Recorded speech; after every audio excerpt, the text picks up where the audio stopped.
Zach. Zach, can you hear me? It's me, York. If you can hear my voice, could you respond? I thought you went to sleep. Zach, don't be surprised. The crime took place out in the country this time. Let's take it slow. Okay, Zach?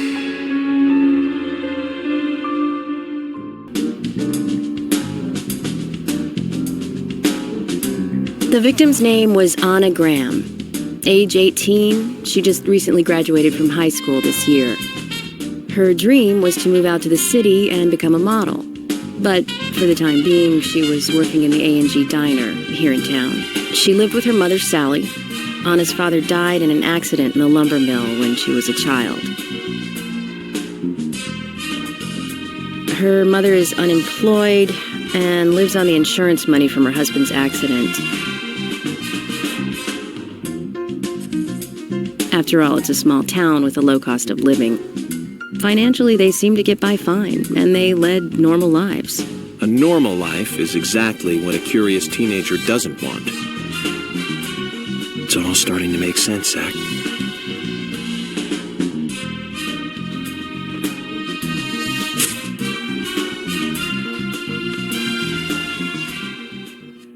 City folk, huh?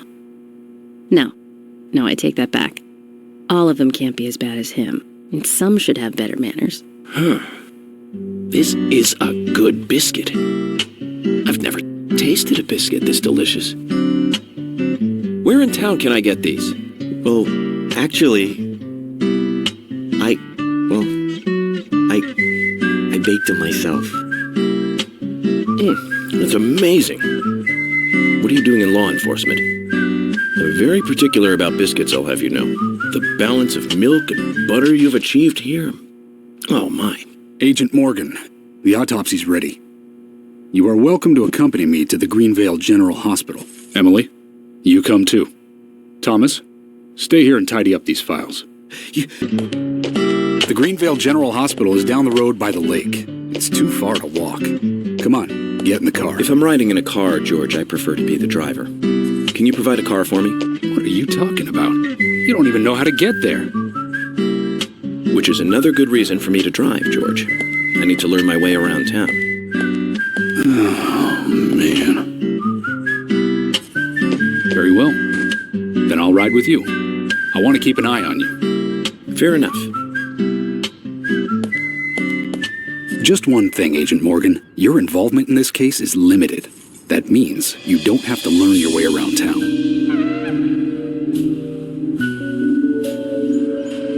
George, we'd better get moving. The hospital closes at 2100.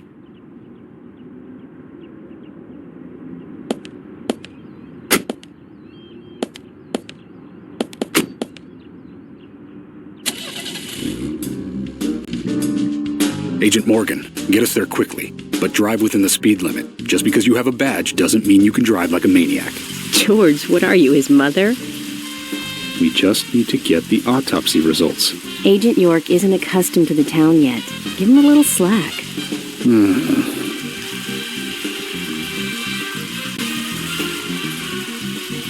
Well then, Agent York, let's get going. Sure, sounds good.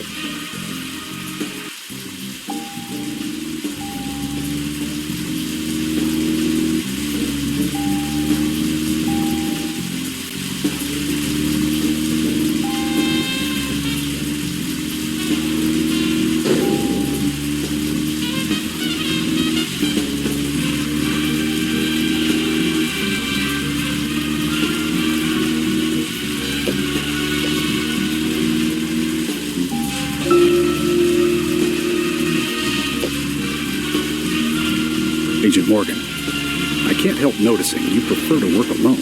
Most of the time, yes. Don't you get lonely, flying all over the country alone? I must say I've never felt lonely. Are you married? Unfortunately, relationships and I are fleeting strangers. I don't get on very well with women, you might be surprised to hear. That's because you're young. You notice things like that at my age. You have to treat women carefully, like a thin crystal wine glass. If you don't, They can cut scars on your face, just like yours, right? George, is this an interrogation? I see you're a seasoned professional. But let's not talk about my scar. It was caused by a problematic woman. Well, she got you good. Terribly good. It'll fade away, and nobody will notice it in a week. A week? It's not that light of a wound. So, Emily, tell me, is there really a need for a full-time sheriff in a small town like this? I'm sure it is small to your city eyes, but any gathering of people leads to all kinds of problems. Fights, runaways, stray pets. You're too fixated on violent crimes. Our job is to guide the people along the correct path, first and foremost. Now, that's what I consider to be my duty as the sheriff of Greenvale. Zach, there he is, the monarch, in all his glory. Kind of makes me glad that I wasn't born here. Did you say something, Agent Morgan? No, nothing, George. I was just reflecting on a little history. Well, we're in the middle of a homicide investigation. Keep your mind on the matter at hand. Okay, which right now is driving.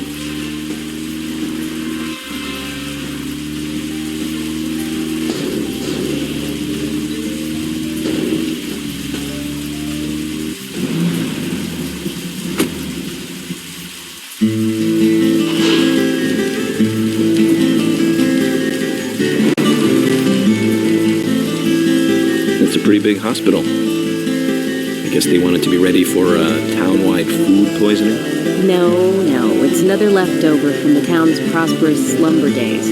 Hard to imagine now, though, isn't it? My mother always talked about how energetic this town used to be. Almost like a gold rush, she used to say.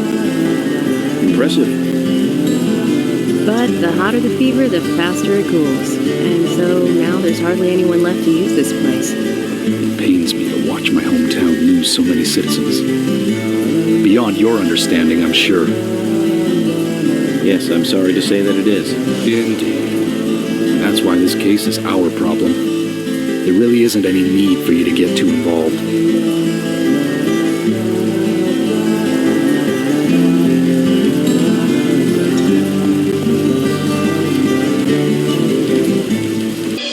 From the onset of rigor mortis, the stiffening of the muscles, the time of death is estimated to be between 20 and 2200 hours.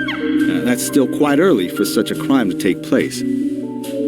Note that there are 2 exterior wounds, pressure marks around the neck, and a long cut running from chest to abdomen. Blood marks on her right hand tell us she was gripping something round in her right hand.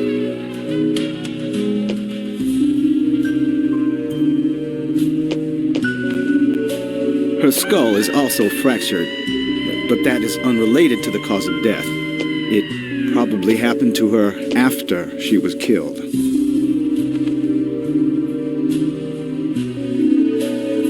Now, I first thought death by suffocation, due to the marks on her neck.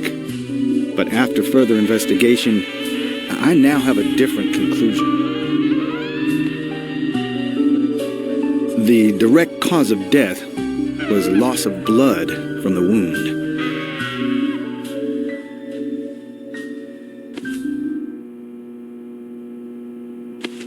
Which means... She was cut up while she was still alive. Yes, a sharp knife was used. It was inserted beneath the sternum and then quickly sliced downwards. The excessive loss of blood from her internal organs is what actually killed her. Her nails are clean, and with no skin cells from the attacker. She also doesn't appear to have been bound nor badly beaten. She was apparently killed without resistance. The most tragic thing, however, was that she was unable to speak her story to anyone who could hear her cries.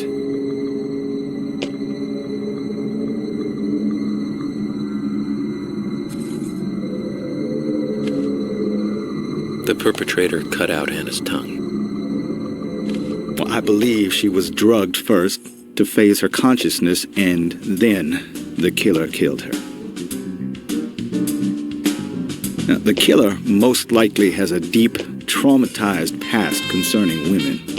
He probably cannot converse with them normally. Cutting out the tongue suggests a very lonely individual.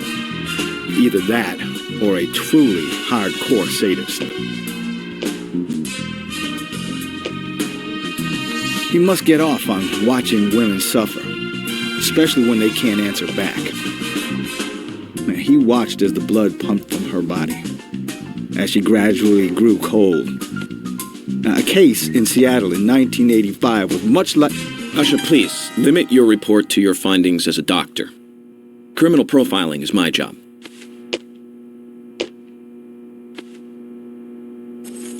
You're wrong, also. Anna died fully, deeply, painfully aware of what was happening to her. But, Tell me, what time did it stop raining on the night Anna was killed?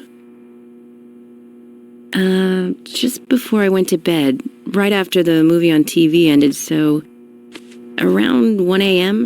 What movie was it? An American Werewolf in London. Directed by John Landis, 1981. So the rain stopped, accompanied by the ending song, Blue Moon. George, would you mind if I examined Anna myself? What more do you hope to find? From her lack of resistance, I'd say that Anna's injuries happened very quickly. Unable to speak, she was then left to cry herself to death. Zach, it's all starting to come together. The perpetrator stayed with her for at least 2 hours until it stopped raining. At the estimated time of her death, it was still raining, but you can still see tear marks on her cheeks. That means she was killed under a roof somewhere. She was then carried into the woods after it stopped raining. There's one other thing. Her tongue was removed with a very blunt knife. In fact, it's more likely it was simply chopped off. Usha, are you a passionate man? Well, not particularly, but I am man enough should the moment call for it. George, how about you? I'm very passionate. Yes. Especially when it comes to women. But I don't see what that has to do with anything. George, the perpetrator is just like you. He's passionate about women. He's a passionate kisser. This was a kiss of death. The perpetrator bit off Anna's tongue. We'll never get a dental print from a wound like this. But this is still a big lead.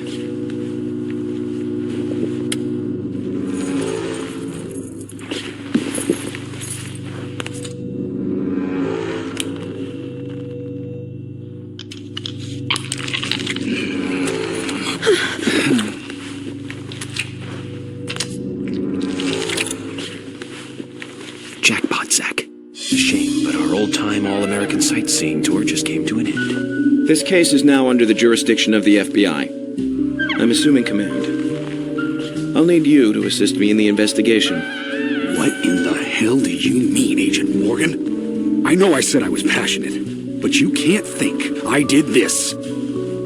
That's not why I'm assuming command, George. You're a suspect just as much as every other passionate man on Earth. Let me show you something.